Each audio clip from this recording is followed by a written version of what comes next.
কি তুই আমারে সামসা কইলি? আরে তুই আমার নেতারে ফালতু করলি?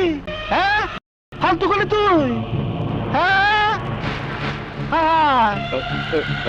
আমার নেতারে তুই ফালতু কইলি? হ্যাঁ ওই শালা আজকে তোরে আমি বসাবো।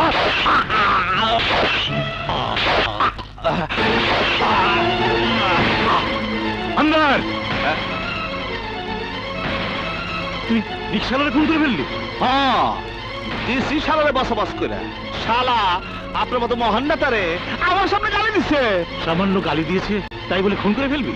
মাত্র তো একটা খুন করছি, আপনার জন্য প্রয়োজন হইলে 10টা খুন করতে পারে। সাব্বাস, আমি কেরাচিনতে ভুল করিনি। চল কেটে পড়ি, কেউ দেখলে নির্বাচনে আমার 12টা বেজে যাবে। মিটিং মনে শুরু হয়ে গেছে, চল। হ্যাঁ